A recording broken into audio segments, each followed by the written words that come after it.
I'm Emily, 32 female.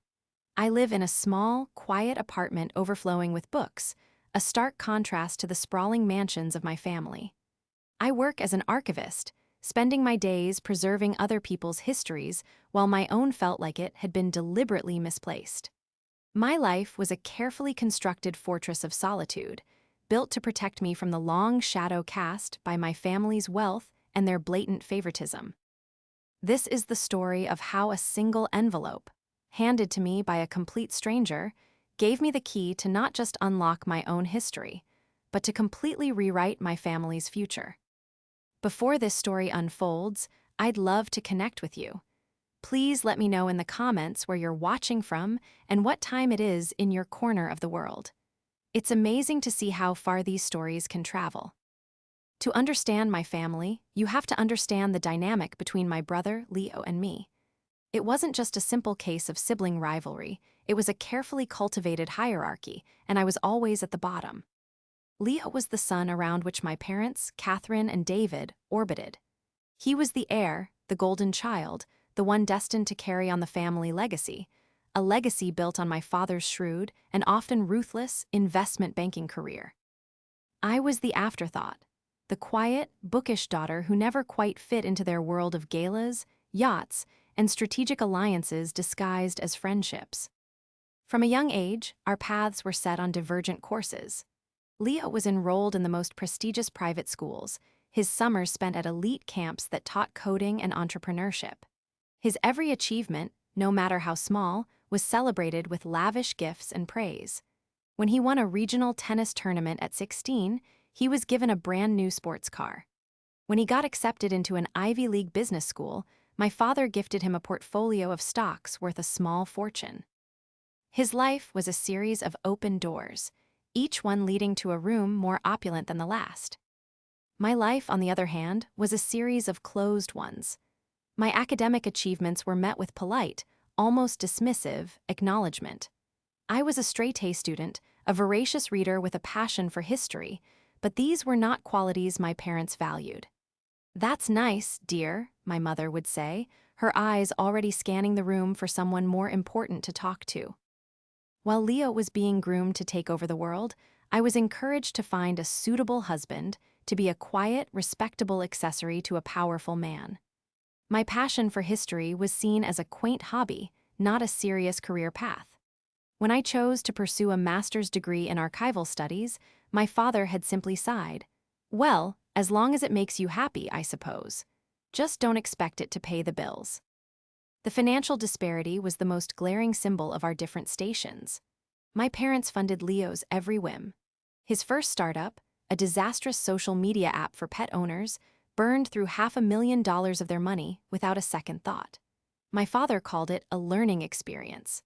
When I asked for a fraction of that amount to help with a down payment on a modest apartment, I was given a lecture on fiscal responsibility and the importance of standing on my own 2 feet. I ended up taking out a loan, the weight of which felt like a constant reminder of my place in the family.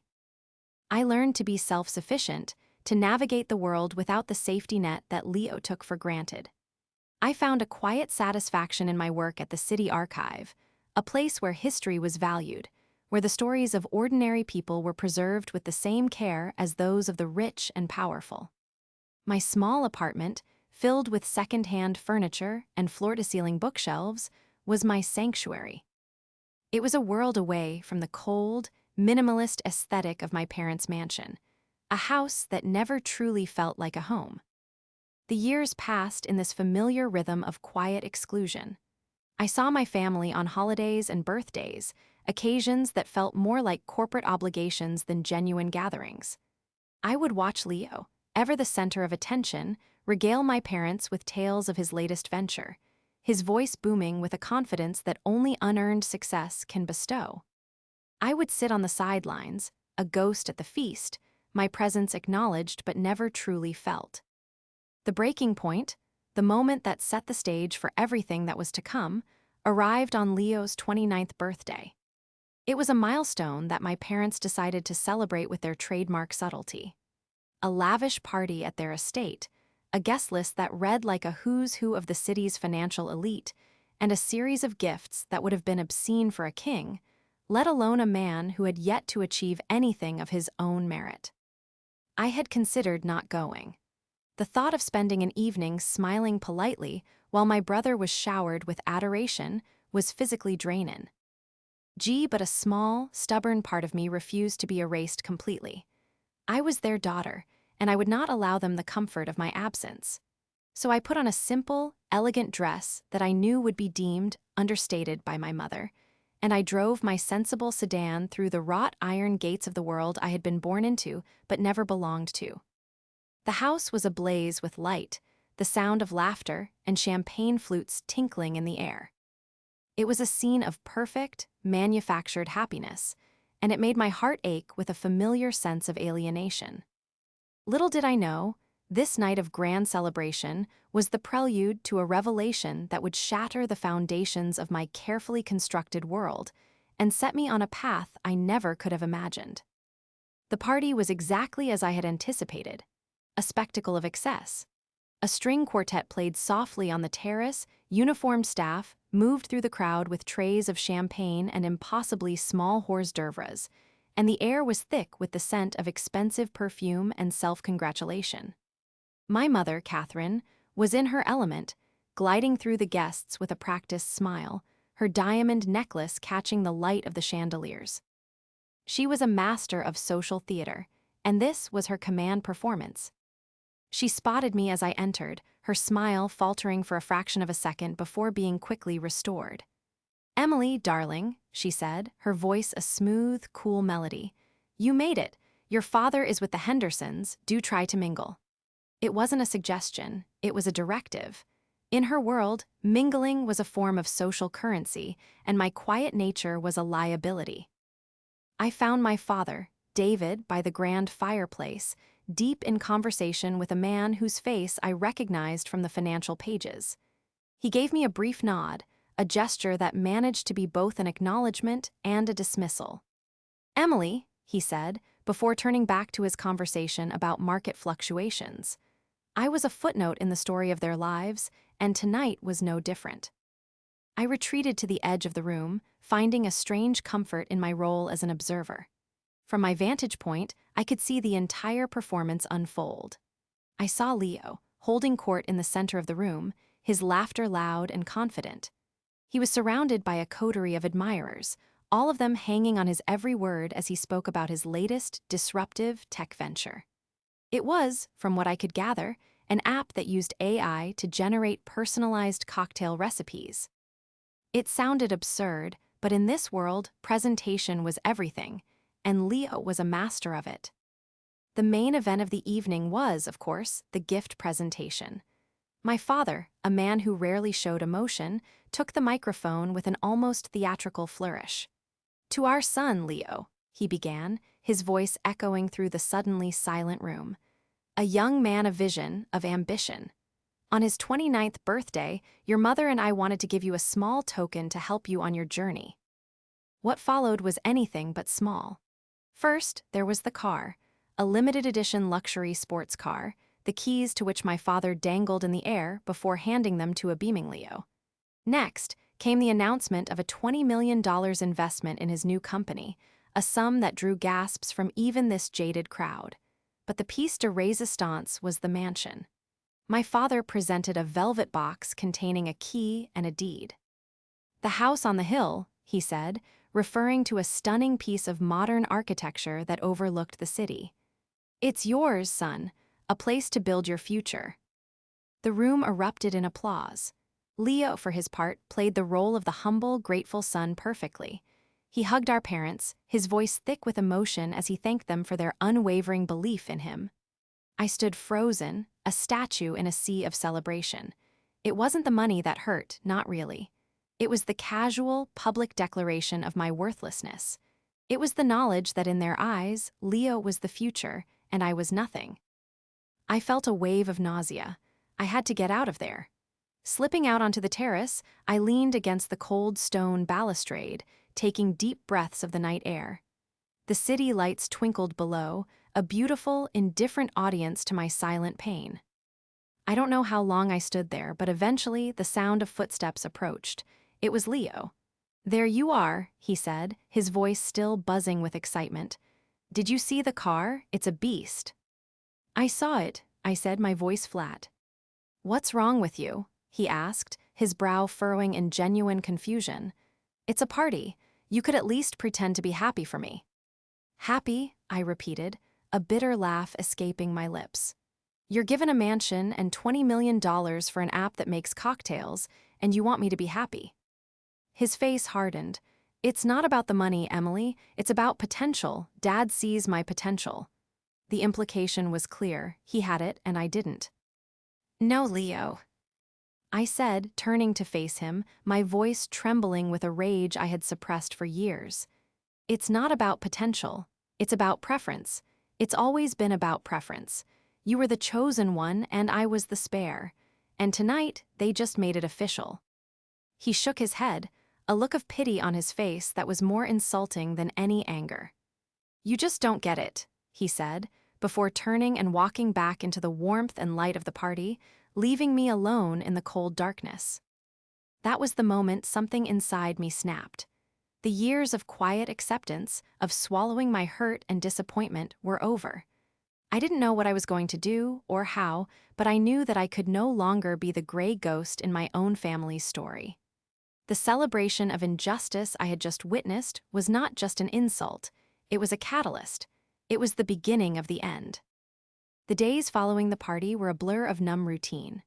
I went to work, I came home, I ate dinner alone. The fortress of solitude I had built for myself suddenly felt like a prison. The silence of my apartment, once a comfort, now amplified the echoes of my father's speech and Leo's dismissive words. The injustice of it all was a heavy cloak I couldn't seem to shake off. I avoided my parents' calls, responding to their texts with terse, non-committal answers. I needed space, time to process the raw wound that had been torn open. About a week after the party, I was sitting in my usual corner at a small cafe near my apartment, nursing a cup of tea and trying to lose myself in a book. The bell above the door chimed, but I didn't look up.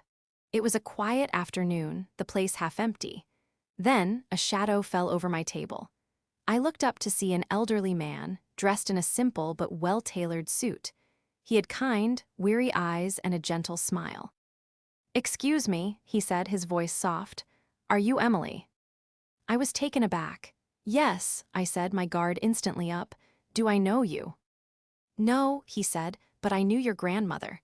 My name is Arthur Harrison." The name didn't register at first. "My grandmother, she passed away years ago." "I know," he said. "I was her lawyer and her friend." He gestured to the chair opposite me. "May I?" I nodded, a sense of confusion and intrigue overriding my usual caution. He sat down, placing a worn leather briefcase on the table. "Your grandmother," he began, his eyes distant with memory, "was a remarkable woman. Shrewd, intelligent, and deeply compassionate. She was also a very private person. She saw the world and the people in it with a clarity that was sometimes unsettling to others." He paused, looking at me intently. "She saw you, Emily. She saw your quiet strength, your intelligence. She worried about you." I didn't know what to say. My grandmother, Eleanor, was a distant figure from my childhood. I remembered her as a quiet, elegant woman who always seemed to be observing, a silent presence in the background of our chaotic family life. She had passed away when I was in college, and my memories of her were faded and indistinct.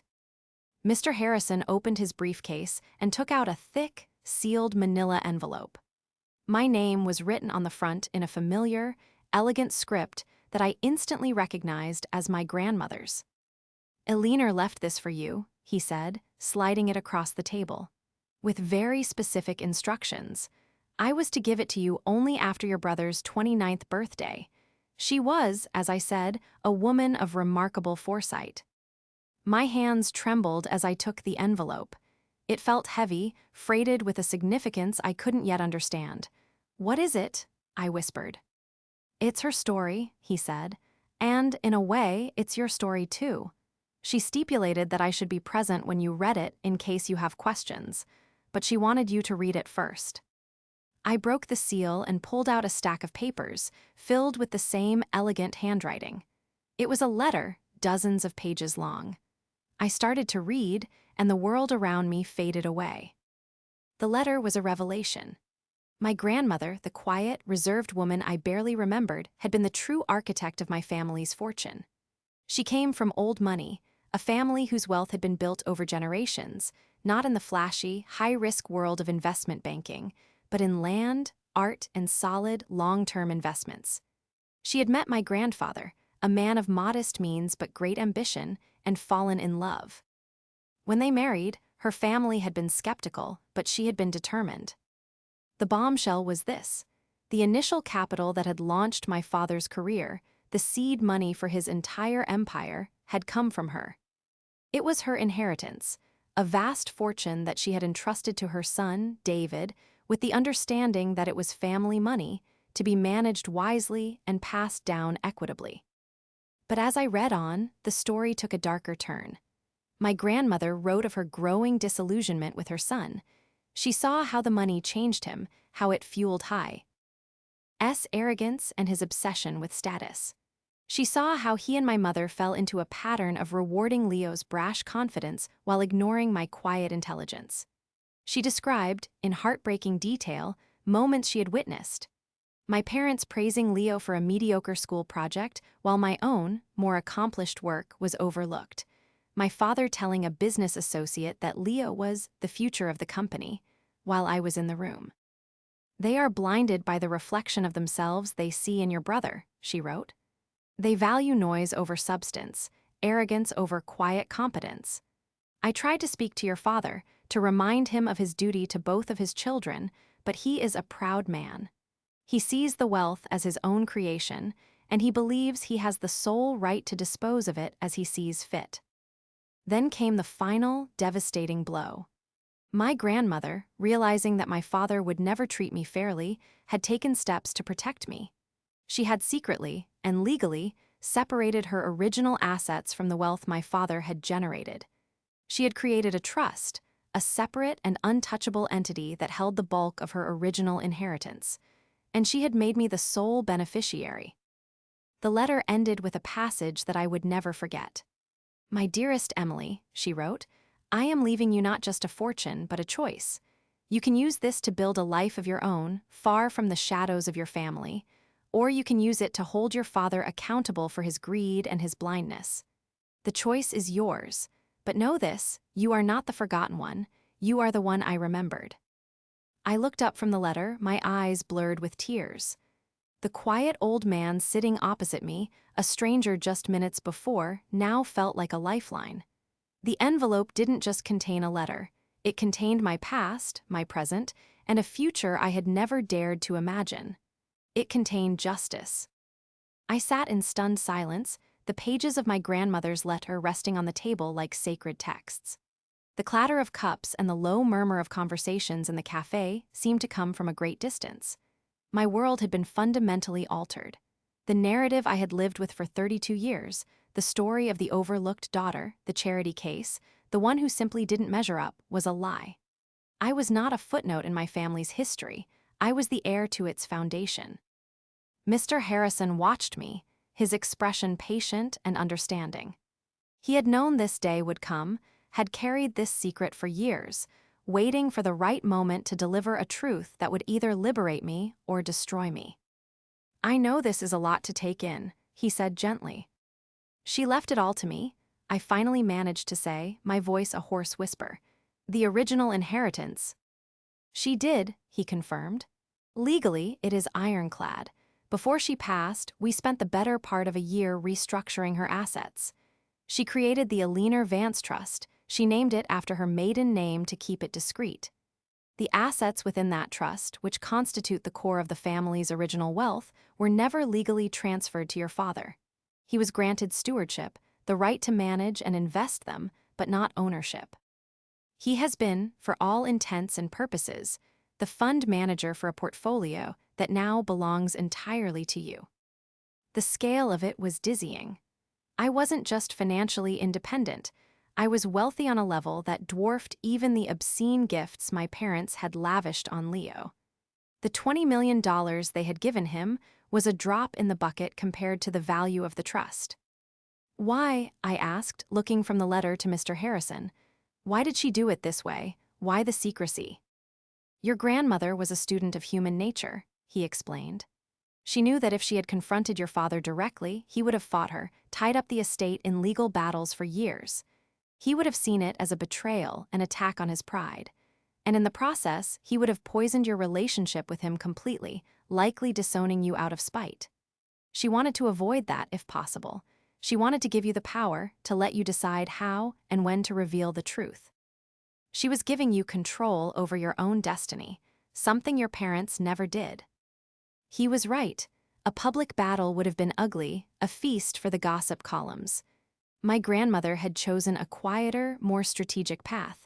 She had armed me not for a war, but for a reckoning. What does this mean practically? I asked, my archivist's mind kicking in, needing to categorize, to understand the structure of this new reality. Practically, he said, it means you are now the primary shareholder in your father's company. You own a controlling interest in the properties he manages. The art collection, the vintage cars, the vacation homes, they are all assets of the trust. Your father has been living on the profits generated by your capital, and while he has been successful in rowing that capital, the principal was never his to give away. He let that sink in. The mansion he had just gifted Leo, the $20 million investment, it had all been done with my money. My father hadn't been generous, he had been fraudulent. A cold, hard anger began to replace the shock. It was an anger born of years of quiet humiliation, of being made to feel small and undeserving. All my life, I had been told to be grateful for the scraps they threw my way, while they feasted on a fortune that was rightfully mine. What do I do now? I asked. That, Mr. Harrison said, is the question your grandmother wanted you to answer for yourself. You have several options. You could do nothing, simply live off the dividends of the trust and never speak of it. You could quietly assume control, replacing your father on the board, asserting your ownership. Or you could confront them directly. The path you choose will define the future of your family. We talked for another hour. He walked me through the legal documents, the portfolio statements, the structure of the trust. It was complex, but I understood it.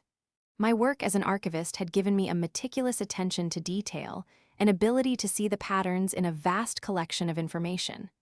I was not the naive, emotional girl my parents thought I was. I was a quiet, methodical thinker, and for the first time, I had a puzzle worthy of my skills. When I left the cafe, the city looked different. The towering skyscrapers, once symbols of a world I could never access, now seemed smaller. The weight of my financial struggles, the constant, low-grade anxiety about my future had vanished. In its place was a sense of profound, terrifying power. That night, I didn't sleep. I spread the documents out on my small dining table, the financial statements of the trust looking absurdly out of place next to my half-eaten plate of pasta. I read my grandmother's letter again and again, her words a balm on the old wounds of my childhood. She had not forgotten me. She had seen me, and she had trusted me. By the time the sun rose, casting a pale light into my apartment, I had made my decision. I would not be the gray ghost any longer. I would not hide in the shadows. My parents and my brother had built their world on a foundation of lies, on a fortune they believed was theirs to command. I was about to present them with a bill for 32 years of emotional and financial neglect. And I would do it not with anger and shouting, but with the quiet, irrefutable power of the truth. My grandmother had given me the will. Now, I had to find the way. The week that followed my meeting with Mr. Harrison was the most intensely focused period of my life. The anger and hurt were still there, simmering beneath the surface, but I channeled them into a cold, clear purpose. Revenge, I decided, was a dish best served not hot with rage, but cold with precision. My father was a banker, a man who understood numbers, contracts, and leverage. I would speak to him in a language he couldn't ignore. My first step was to educate myself. I spent every spare moment with Mr. Harrison, poring over the trust documents, financial statements, and corporate bylaws. He was a patient teacher, explaining the intricate web of holding companies and investment vehicles my grandmother had established. I learned that my controlling stake in my father's firm, David Enterprises, wasn't just a simple majority of shares. It was a complex network of voting rights and preferred stock that gave me ultimate authority. My grandmother, with Mr. Harrison's help, had created a fortress. My second step was to understand the battlefield. I started digging into my father's recent business dealings, specifically the investment in Leo's cocktail app. With my new legal standing, I was able to request documents that would have been inaccessible to me before. What I found was even worse than I had imagined. My father hadn't just given Leo $20 million. He had structured it as a loan from David Enterprises to Leo's new company. He had essentially used the parent company, my company, to finance his son's vanity project, a project with no business plan, no revenue model, and no hope of success. It was a blatant act of corporate malfeasance, using company funds for personal benefit. The mansion was a similar story, purchased as a corporate asset and then gifted to Leo, a taxable event that had been improperly recorded. The more I dug, the clearer the picture became. My father wasn't just arrogant, he was reckless. He had come to see the company as his personal piggy bank, a tool to indulge his favorite son and cement his own legacy. He had forgotten the source of his power, and in doing so, he had made himself vulnerable. My third step was to build my team. Mr. Harrison was my legal counsel, but I needed a financial expert. He recommended a forensic accountant, a sharp, no-nonsense woman named Sarah, who specialized in uncovering corpo rate fraud. I met with her, and without revealing the family connection, I laid out the situation. A majority shareholder who suspected the CEO of misusing company funds to benefit a family member. Sarah's eyes lit up. "This is what I do," she said with a grim smile. Together, Sarah and I built an airtight case. We documented every transaction, every legal misstep, every instance of my father breaching his fiduciary duty. We prepared a report, a thick binder filled with spreadsheets, bank records, and legal citations. It was a cold, impersonal catalog of his betrayal. While Sarah worked on the numbers, I worked on the narrative. My confrontation with my family couldn't just be about money. It had to be about the years of emotional neglect. It had to be about the truth.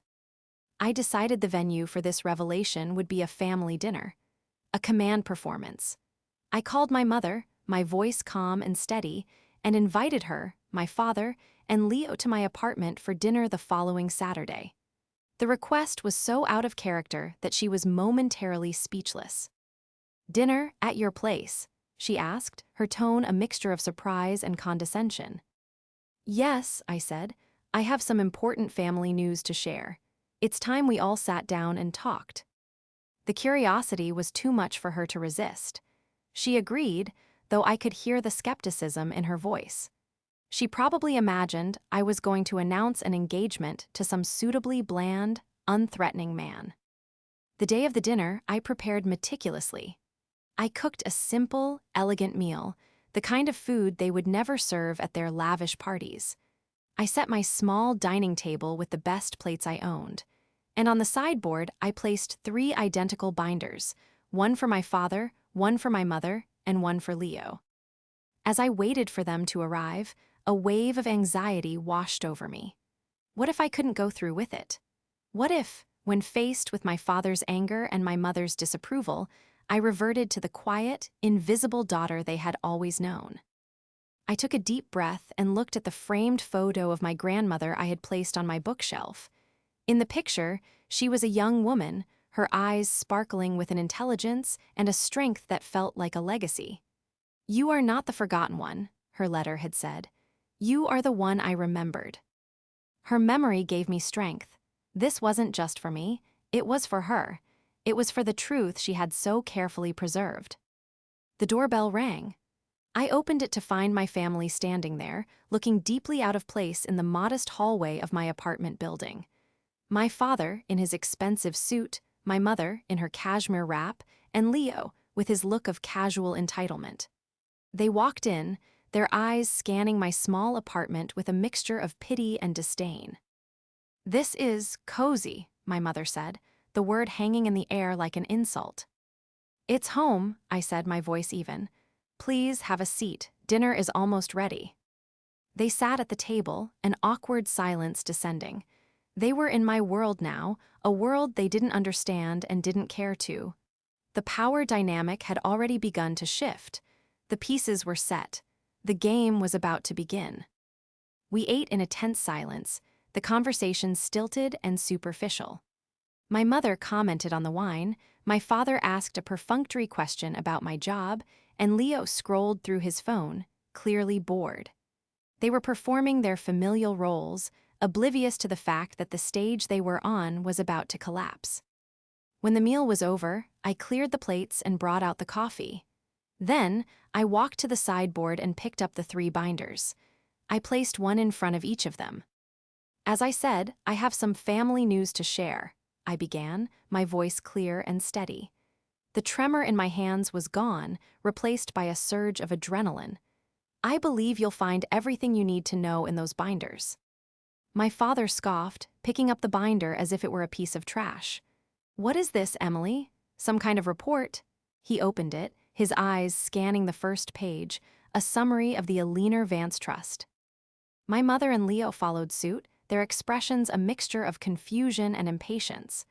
I watched my father's face as he read. The condescending smirk slowly faded, replaced by a look of disbelief, which then hardened into a deep, angry frown. He flipped through the pages, his movements becoming more frantic. He saw the asset lists, the corporate ownership charts, the signature of his own mother on legal documents he had never known existed. "What is the meaning of this?" he finally boomed, slamming the binder on the table. "Is this some kind of sick joke?" "It's no joke," I said calmly. "It's the truth. The money you thought was yours, the foundation of this family, was never yours to begin with. It belonged to your mother. And now it belongs to me." My mother looked from the binder to me, her face pale. "Emily, I don't understand. Your grandmother left everything to your father." "She left him in charge of it," I corrected her.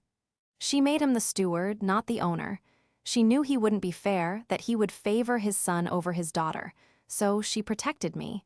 She protected her legacy from your greed." Leo laughed, a short, nervous sound. "This is crazy. You're telling me that all of this, it's yours?" He gestured vaguely, as if encompassing their entire world. "Yes," I said, my gaze fixed on him. "The company that's funding your visionary app, that's my company. The mansion you're living in, that's my mansion. The $20 million Daddy gave you, that was my money, and I want it back." The color drained from Leo's face. He looked at my father, expecting a denial, a defense. But my father was silent, his face a mask of fury. He knew it was true. The documents were too detailed, too precise. He was trapped. "You ungrateful little," he started, his voice low and menacing. "Ungrateful?" I cut him off, my own voice rising for the first time. "I have spent my entire life being grateful for the crumbs from your table, while you and Leo feasted on my inheritance. You made me feel like an outsider in my own family, like I was less than because I wasn't him. You celebrated his every move and ignored my every achievement. You taught me about fiscal responsibility while you handed him millions. The only thing I'm ungrateful for is the 32 years it took me to find out the truth." I stood up and walked to the window, my back to them. "This is what is going to happen," I said, my voice returning to a calm, controlled tone. "As of tomorrow morning, I am assuming my rightful place on the board of David Enterprises. You, father, will be stepping down as CEO. You will announce your retirement, effective immediately. If you refuse, I will have you removed for gross misuse of corporate funds, and I will sue you for every penny you fraudulently gifted to Leo." I turned back to face them. "Leo, your funding is cut off. You will vacate the mansion by the end of the month. The car is a company asset, and it will be returned. You will have to learn what it means to stand on your own 2 feet, for real this time." My mother began to cry, soft, theatrical sobs. "Emily, how can you do this to your family?" "My family?" I asked, my voice laced with a bitterness that surprised even me. This isn't a family. It's a business, and you made a bad investment. You backed the wrong child. I looked at my father. His face was a thundercloud, but in his eyes, for the first time in my life, I saw something that looked like respect. It was the respect of one predator for another. He had been outplayed. You will stay in your home, I told my parents. The trust will provide you with a generous stipend, enough to maintain your lifestyle, but your control is gone. The dynasty you thought you were building is over. From now on, the legacy of Alina Vance will be in my hands, and I will manage it with the fairness and integrity that she intended. I let the silence hang in the air. There was nothing more to say. I had laid out the new reality, cold and irrefutable. I had taken back my past, and in doing so, I had seized control of their future. They looked at me, a stranger in their daughter's body, and they finally saw me. The aftermath was not a loud explosion, but a quiet, seismic shift. My father, true to his nature, did not fight a battle he knew he couldn't win. The next morning, a press release announced his immediate retirement from David Enterprises, citing a desire to spend more time with his family. The financial world buzzed with speculation, but the truth remained within the four walls of my apartment. I stepped into my new role with a quiet determination. The boardroom, filled with men who had known me only as the CEO's quiet daughter, was initially skeptical, but I came prepared. I knew the company's finances better than any of them, thanks to my intensive crash course with Sarah. I didn't try to emulate my father's blustering, authoritative style. Instead, I listened, I asked questions, and I made decisions based on data and logic, not ego. Slowly, I earned their respect. My first official act was to formally recall the loan to Leo's company and repossess the assets, the mansion and the car. He didn't fight it. Stripped of his father's backing and his unearned wealth, his confidence crumbled. The last I heard, he was living in a rented apartment, trying to get a real job for the first time in his life. Some part of me felt a flicker of pity for him, but it was quickly extinguished by the memory of his smug face at the party. My grandmother had given me a choice, and I had chosen accountability. My relationship with my parents was fractured, perhaps irrevocably. My mother would call occasionally, her conversations circling around the edges of what had happened, filled with passive-aggressive comments about my ruthlessness. She mourned the low SS of her social standing more than the loss of a genuine family connection. My father never called. We communicated only through lawyers. He had retreated into a bitter, self-imposed exile in the mansion that I now allowed him to live in. I did not become a recluse, hoarding my newfound wealth. I remembered my grandmother's words, "I am leaving you not just a fortune, but a choice." I sold the ostentatious mansion Leo had briefly occupied and used the money to create a foundation in my grandmother's name, dedicated to funding historical preservation projects and providing scholarships for students in the humanities, the very passions my parents had dismissed as worthless. I didn't move out of my small apartment. I loved my quiet life, my books, and my work. I eventually resigned from the city archive, but I endowed a new wing in their building, ensuring that the stories of ordinary people would continue to be preserved. I didn't need to be a CEO forever. My goal was to stabilize the company, install competent and ethical leadership, and then step back, allowing my grandmother's legacy to grow without my direct intervention. One evening, about a year after the confrontation, I was working late in the large, minimalist office that had once been my father's. Mr. Harrison stopped by to drop off some papers. "You know," he said, looking around the room, "your grandmother would be incredibly proud of you. You didn't just take the money, you understood the principle behind it." He was right. This had never been just about the wealth. It was about reclaiming my own story, about proving that my quiet strength was a power in its own right. My parents had seen value only in the loud, flashy reflection of themselves they saw in my brother. My grandmother had seen the truth. The stranger in the cafe had handed me an envelope, but he had given me so much more. A past I had never known and a future I had never imagined. I was no longer the gray ghost, the forgotten daughter. I was the keeper of a legacy, a builder of a new foundation, a woman who had found her voice not by shouting, but by rewriting the story, one carefully documented page at a time.